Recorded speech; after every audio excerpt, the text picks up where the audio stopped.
মুসলমানের মক্কায় জায়গা আছে, জমিন আছে, আত্মীয় আছে, টাকা আছে, কিছুই আনতে পারে নাই। হাত পা নিয়ে আমার নবীর মহব্বতে মক্কা থেকে মদিনা চলে এসেছে। যেই মাত্র মদিনা এসেছে, এসে দেখে মদিনার সাহাবীরা বসা, আনসার সাহাবীরা। কেন? এই সাহাবী বলে, ইয়া রাসূলুল্লাহ, এই মুহাজিরদেরকে আমি নেব। আরেক সাহাবী বলে, আমি নেব। তাফসিরে কুরতুবির মধ্যে ইমাম কুরতুবি লিখেছেন, কোন ব্যক্তি যদি আল্লাহর উপর বিশ্বাস করে, পরকালের উপর বিশ্বাস করে, বেহেশত বিশ্বাস করে, দোজখ বিশ্বাস করে, কেবল আমার নবীর সম্মান যদি বিশ্বাস না করে, ইমাম কুরতুবি বলেছেন সে কাফের, কাফের, কাফের, কাফের, তার ঈমান আল্লাহর দরবারে কবুল হবে না।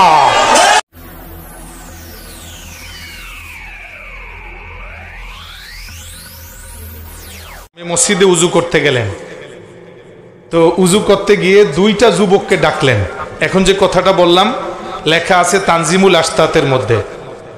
ডেকে প্রথমটাকে বললেন, তুবিয়া ওয়ালাদি আন উকুকিল ওয়ালিদাইন, এই ছেলে তুমি বাবা মার নাফরমানি করো, তওবা করো। দ্বিতীয় জনকে বললেন, তুবিয়া ওয়ালাদি আনিজ জিনা, তুমি জিনা করো, তওবা করো। দুইজনে ভয় পেয়ে গেছে, বলতেছে হুজুর আপনি বুঝলেন কেমনে? বুঝলাম, একটু আগে না উজু করলা, উজুর পানির মধ্যে গুনাহ দেখছি।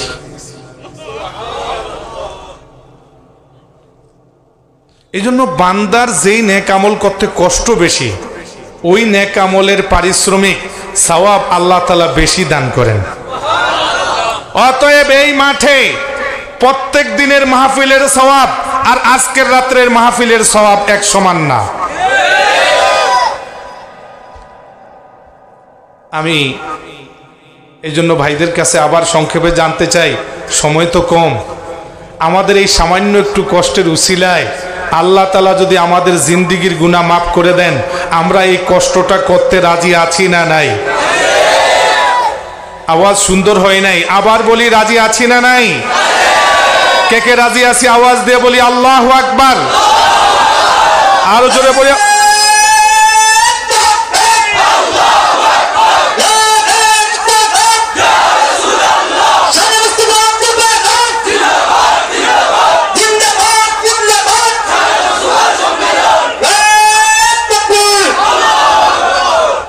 আমরা যেটাকে কষ্ট মনে করি, সাহাবায়ে কেরাম দেখলে এটাকে কোনো হিসাবেই ধরতেন না।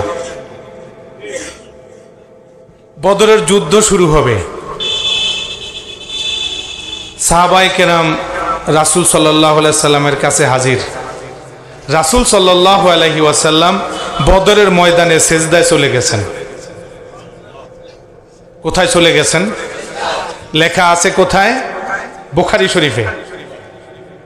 আল্লাহুম্মা ইন্নী আনশুদুকা আহদাকা ওয়া ওয়াদাকা আল্লাহুম্মা ইন তাহলিক হাযিহিল ইসাবা লান তুবাদা ফিল আরদি বাদু। আমার নবীজি বদরের ময়দানে সেজদা থেকে মাথা উঠায় এবার দু হাত উপরে তুলে দিলেন, হাত উঠায় মুনাজাত দিয়ে বলতেছেন, আল্লাহ বদরের ময়দানের দিকে নজর করো, তোমার কিছু বান্দা তোমার আর তোমার নবীর মহব্বতে কি করতেছে দেখো। ও আল্লাহ নজর করে দেখো, এর মধ্যে কিছু সাহাবী যারা মক্কা থেকে মদিনা হিজরত করে এসেছে। আল্লাহু আকবার বলেন। কোত্থেকে হিজরত করছে? মদিনা আসার সময় কি আনছে সাথে করে? আল্লাহ। কোথায় পাবেন সেই উদাহরণ? আমাদের দেশে কোনো সাহেবের বাড়িতে কেউ যদি ফোন করে যে আমি আপনার মেহমান, বলে অফিসে দেখা করবেন, বাসায় নেয় না। আর বাসায় গেলে দেখে মেহমান কি নিয়ে আসছে, যা নিয়ে আসছে সেই অনুযায়ী মেহমানদারি। এটা আপনাদের জকিগঞ্জে না, আমি অন্য কথা বলতেছি। বন্ধুরা আমার, আমরা অবাক হব, মুহাজির সাহাবীরা হাতে করে কিছু আনে নাই। এর কারণ হলো মক্কার অলিতে গলিতে গোয়েন্দা বসানো হয়েছে, কোনো মুসলমান যেন মদিনায় হিজরত করতে না পারে। মুসলমানের মক্কায় জায়গা আছে, জমিন আছে, আত্মীয় আছে, টাকা আছে, কিছুই আনতে পারে নাই। হাত পা নিয়ে আমার নবীর মহব্বতে মক্কা থেকে মদিনা চলে এসেছে। যেই মাত্র মদিনা এসেছে, এসে দেখে মদিনার সাহাবীরা বসা, আনসার সাহাবীরা। কেন? এই সাহাবী বলে, ইয়া রাসূলুল্লাহ, এই মুহাজিরদেরকে আমি নেব। আরেক সাহাবী বলে আমি নেব। আরেক সাহাবী বলে আমার মেহমান। আরেক সাহাবী বলে আমার মেহমান। নবীজি কাকে দিবেন? সব সাহাবী তো ওই মুহাজির সাহাবীদেরকে নিতে চায়। এদের হাতে কোনো হাদিয়া নাই, এদের হাতে কোনো কিচ্ছু নাই, এরপরেও নিতে চায়।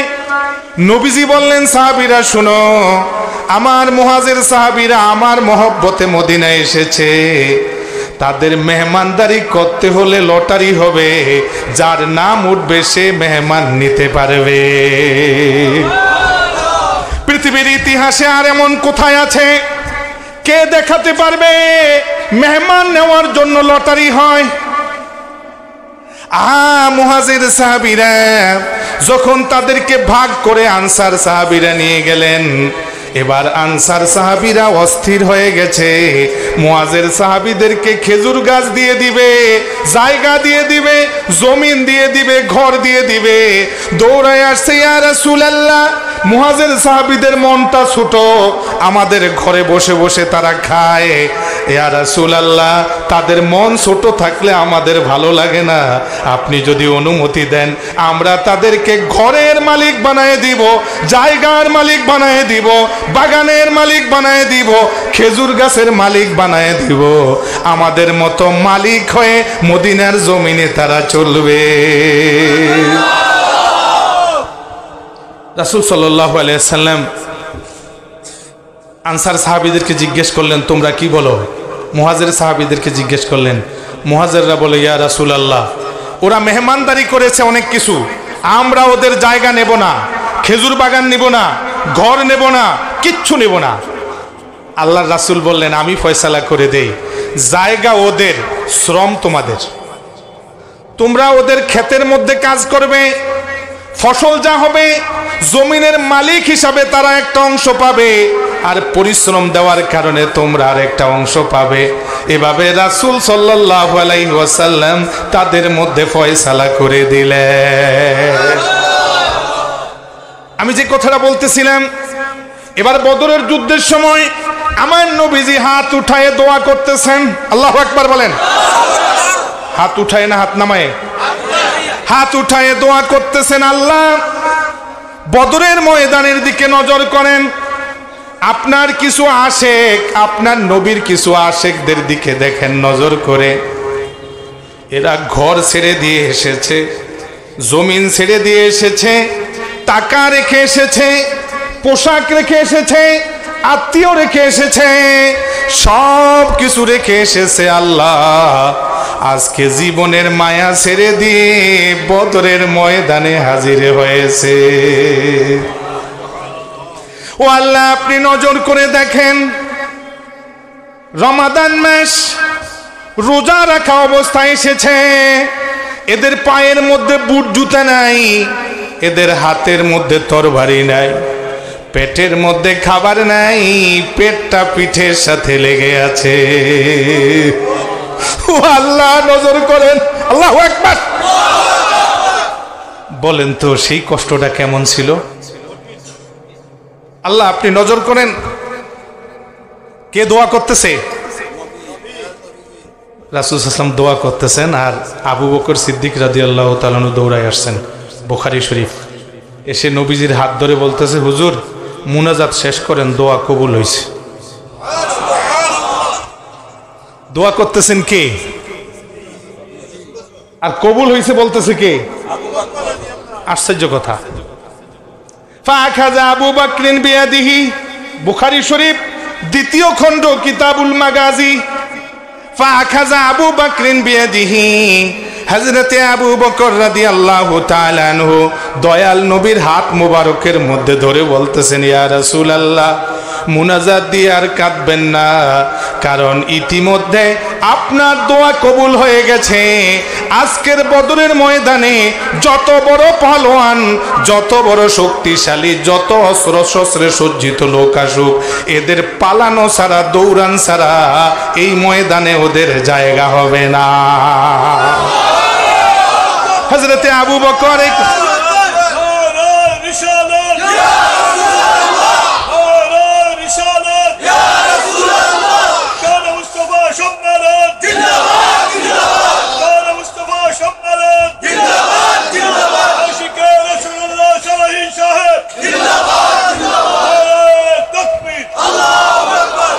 হযরতে রাসূলুল্লাহ সাল্লাল্লাহু আলাইহি ওয়াসাল্লাম ডাক দিয়ে বলেন, আবু বকর কি বলো? বলে জি হুজুর। বলেন, আবু বকর তুমি তাহলে টের পেয়ে গেছো যে দোয়া কবুল হয়ে গেছে? আবু বকর, আমি যা টের পাই তুমি আবু বকর তা টের পাও না। চিৎকার দিয়ে বলেন আল্লাহু আকবার। এর কারণ হলো আমার নবীর সমতুল্য আল্লাহর পরে আর কেউ নাই। কথা বলেন, আর কেউ আছে কিনা? আমার নবীর জন্য যে পাগল হয়ে যায় তার দুনিয়া আখিরাত উজ্জ্বল হয়ে যায়। তাফসিরে কুরতুবির মধ্যে ইমাম কুরতুবি লিখেছেন, কোন ব্যক্তি যদি আল্লাহর উপর বিশ্বাস করে, পরকালের উপর বিশ্বাস করে, বেহেশত বিশ্বাস করে, দোজখ বিশ্বাস করে, কেবল আমার নবীর সম্মান যদি বিশ্বাস না করে, ইমাম কুরতুবি বলেছেন সে কাফের, কাফের, কাফের, কাফের, তার ঈমান আল্লাহর দরবারে কবুল হবে না।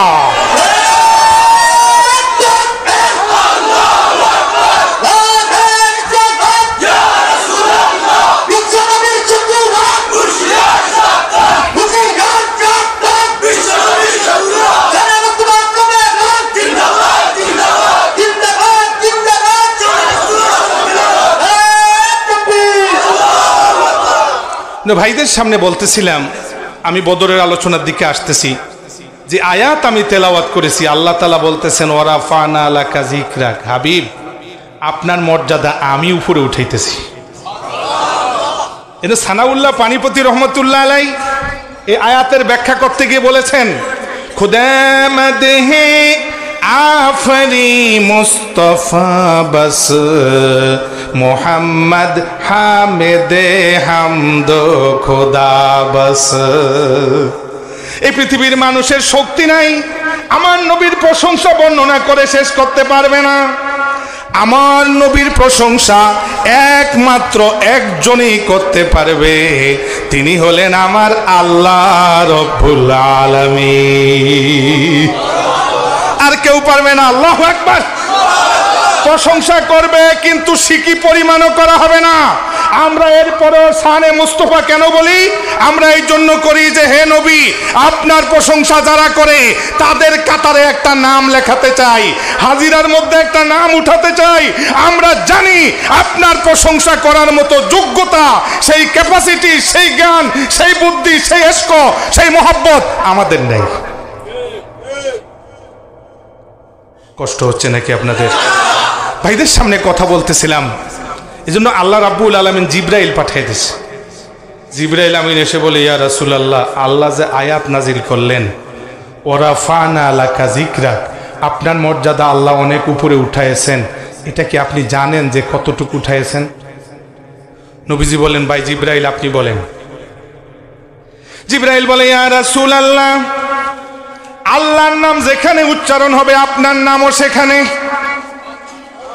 ইয়া রাসূলুল্লাহ, ওই যে পৃথিবীর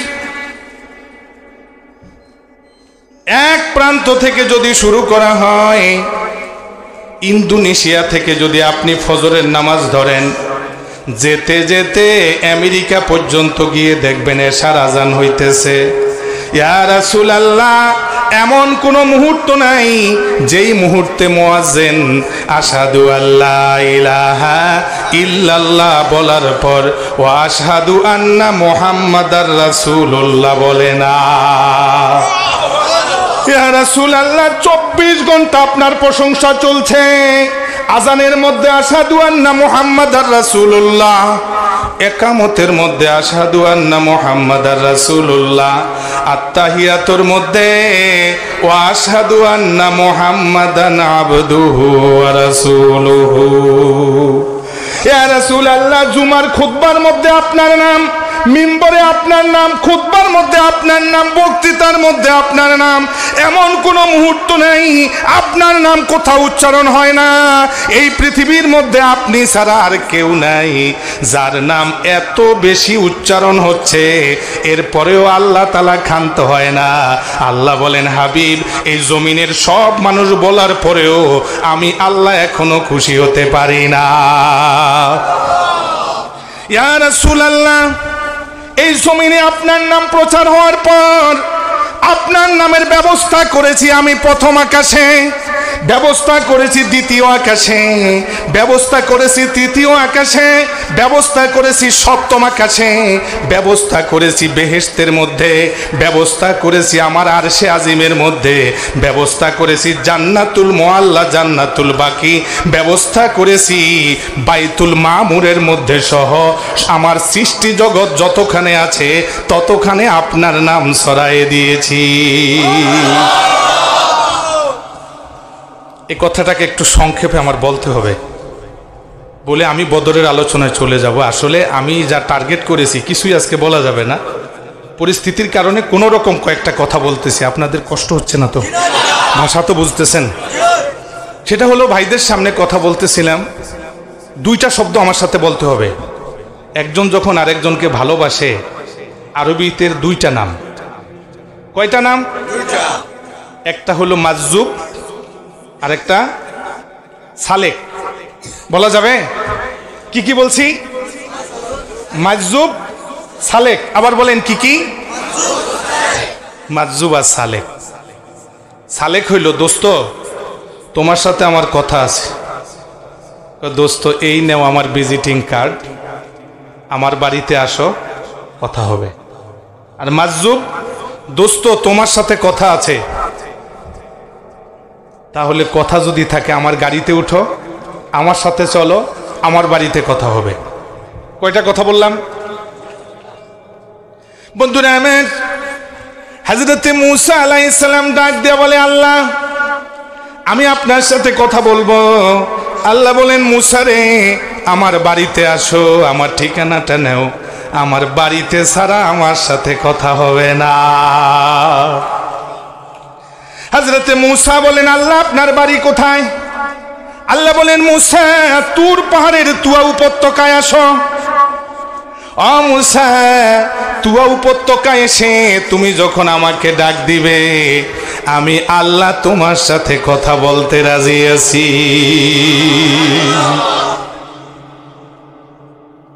আমার নবীজি বলতেছেন, আল্লাহ আপনার সাথে কথা বলবো। আল্লাহ বলেন, হাবিব আমি একটা গাড়ি পাঠিয়ে দিলাম। ইয়া রাসূলুল্লাহ, কোনো ঠিকানা দরকার নাই, আমি একটা গাড়ি আর একজন ড্রাইভার পাঠাবো।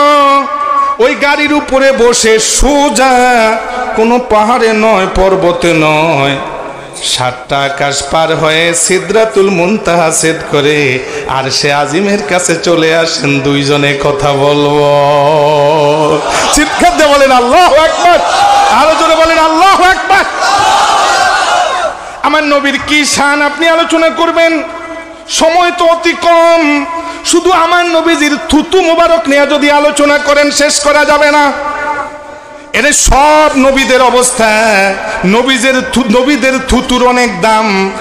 আমার আপনার মতো মানুষের চাইতেও পয়গম্বরের থুতুর দাম, অন্য নবীর থুতুর দাম আর আমার নবীজির থুতু মোবারকের দামের নিয়ে আমি একটু 5 মিনিট কথা বলে আপনাদেরকে বদরের ময়দানে নিয়ে যাব।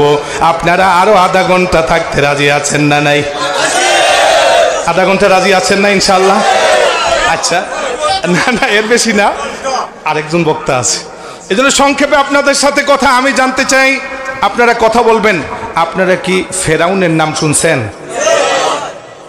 কার যুগে ছিল? ফেরাউনের স্ত্রীর নাম কি?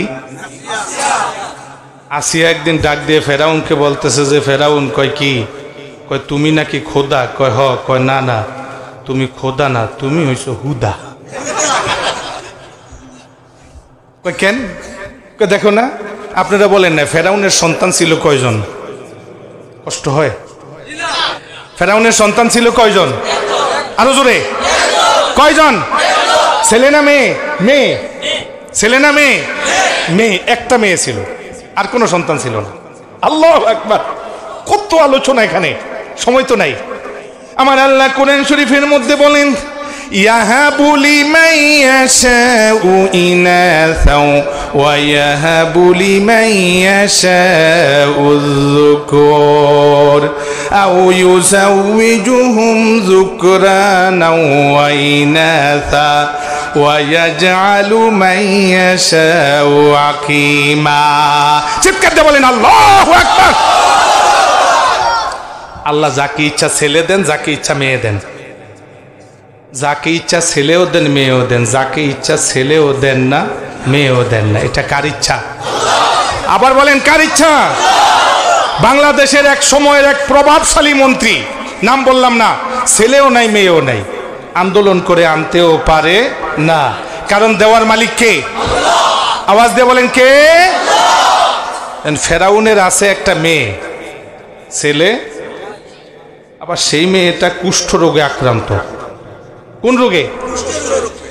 আসিয়া বলে, তুমি যদি খোদাই হও তো তোমার কোনো ছেলে নাই, পারো না একটা ছেলে আনতে। আছে একটা মেয়ে, পারো না ট্রিটমেন্ট করতে, কুষ্ঠ রোগে আক্রান্ত, চিকিৎসা করো, না হয় বুঝবো যে তুমি হুদা। ফেরাউন টেনশনে পড়ে গেছে, জ্যোতিষী নিয়ে বসেছে। জ্যোতিষীরা চিন্তা করে অনেকক্ষণ পর ডাক দেয়া বলে, ফেরাউনকে ডাক দেয়া বলে, শুনেন, আমরা দেখেছি এই দরিয়ার মধ্যে এত তারিখ সোমবার দিন কি যেন একটা সিন্দুকের মধ্যে আসবে, তার মুখের লালার মধ্যে আপনার মেয়ের কুষ্ঠরোগের মহা ঔষধ আছে। সেদিন থেকে ফেরাউন দিন গণতেছে, ওই সোমবার কবে আসবে, ওই সোমবারে সিন্দুকের মধ্যে উঠবে একজন পয়গাম্বর শিশু মানুষ, যার নাম হলো হযরতে মূসা আলাইহিস সালাতু ওয়াস সালাম। তার মুখের লালা লাগায় দিলে ফেরাউনের মেয়ের কুষ্ঠ রোগ ভালো হয়ে যাবে। খুব সংক্ষেপ করতেছি, এজন্য হুদাইবিয়ার সন্ধির সময় কাফেররা একটা বুদ্ধি করলো যে মুসলমানদেরকে কিভাবে দমন করা যায়, আমরা ওদের সাথে লড়াই করে মরলে লাভ কি, মুসলমানের বিরুদ্ধে মুসলমান লাগানো যায় কিনা। কেমনে? বলে, এক সাহাবীর বিরুদ্ধে আরেক সাহাবী লাগাইয়া দিতে হবে। পারবে কে?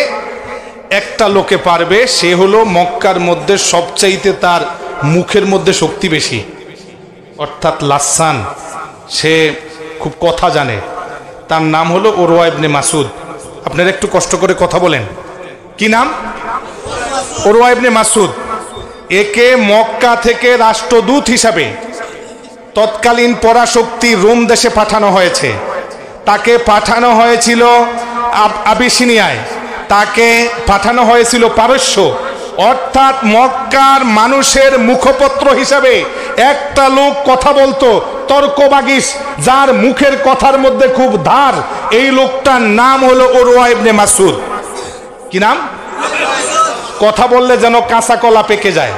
ওরে পাঠিয়ে দিছে, দেখো মুসলমানদের কয়েকটা গ্রুপিং করা যায় কিনা। উরওয়া ইবনে মাসউদ হুদাইবিয়ায় গেল, এটা বুখারীতে আছে। কোথায় আছে? আলহামদুলিল্লাহ, আমি 18 বছর বুখারী শরীফ পড়েছি ঝালকাঠিতে, এবং আমার হাতে প্রায় 1800 ছাত্র বুখারী শরীফের সনদ নিয়ে বের হয়েছে, যারা বিশ্বের বিভিন্ন দেশে আছে আলহামদুলিল্লাহ। এখন ওই বুড়াকালে প্রিন্সিপালি করি, কিন্তু এটার চাইতে ওই বুখারী শরীফ পড়ানটাই ভালো। তো ভাইদের সামনে সংক্ষেপে কথা বলতেছিলাম, উরওয়া ইবনে মাসউদ গেলেন বদরের হুদাইবিয়ায়, মনে আছে তো? কোথায়? হুদাইবিয়ায় গিয়ে দাঁড়িয়ে আছে, আবার ফেরত আসছে। মক্কার নেতারা বলে, কি খবর? কয় খবর নাই। কয় মানি? কয় মানি হলো সাহাবীদেরকে সাহাবীর বিরুদ্ধে এবং নবীর বিরুদ্ধে লাগানো যাবে না। বলে কেন? এই কথাটা শুনলেই আমরা বদরের আলোচনায় যাব। কি রাজি আছেন?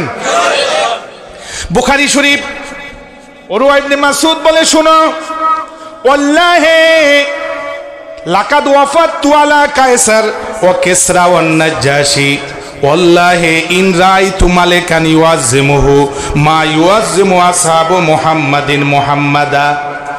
উরওয়া ইবনে মাসউদ বলে, আল্লাহর কসম, আমি রাষ্ট্রদূত হিসাবে রোম সম্রাটের কাছে গিয়েছিলাম, আমি পারস্য সম্রাটের কাছে গিয়েছিলাম, আমি নাজ্জাশীর কাছে গিয়েছিলাম।